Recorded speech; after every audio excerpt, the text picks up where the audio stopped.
കേരള കോൺഗ്രസുകാർ കത്തോലിക്ക സഭാ നേതൃത്വത്തിന്റെ താല്പര്യത്തിനൊത്ത് തുള്ളുന്നവരാണ് എന്നൊരു കൂട്ട സംസാരമൊക്കെ ഉള്ളത് എല്ലാവർക്കും അറിയാം. കത്തോലിക്ക സഭ രാഷ്ട്രീയ പാർട്ടി ഉണ്ടാക്കുമെന്ന ഒരു പുതിയ പ്രഖ്യാപനമാണ് ഇപ്പോൾ കേരള രാഷ്ട്രീയം കൗതുകത്തോടെ നോക്കുന്നത്. NDP എന്ന രാഷ്ട്രീയ പാർട്ടി ഉണ്ടാക്കി നിക്കക്കള്ളിയില്ലാതെ ഒടുവിൽ പാർട്ടി തന്നെ ഇല്ലാതായ സമുദായ സംഘടനയും നമുക്കറിയാം.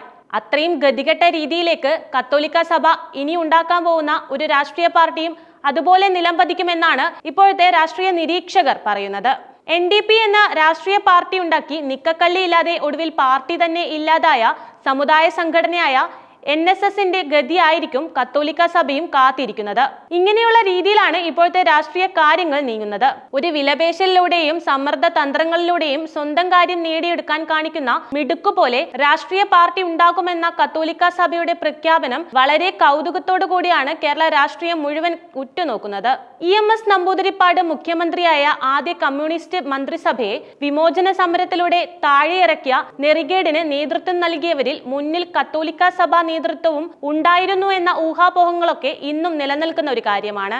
ആദ്യ വിദ്യാഭ്യാസ മന്ത്രി ജോസഫ് മുണ്ടശ്ശേരിയുടെ വിദ്യാഭ്യാസ ബിൽ കാരണം തങ്ങളുടെ വിദ്യാലയങ്ങൾ സർക്കാർ ഏറ്റെടുക്കുമോ എന്ന് ഭയന്നായിരുന്നു സഭാ നേതൃത്വം മതവികാരം ഇളക്കിവിട്ടതും വിമോചന സമരത്തിന് നേതൃത്വം നൽകിയതും എന്നായിരുന്നു അഭിപ്രായങ്ങൾ പരന്നത്. മന്നത്ത് പത്മനാഭന്റെ നേതൃത്വത്തിൽ NSSും വിമോചന സമരത്തിന് പിന്തുണ നൽകിയിരുന്നു.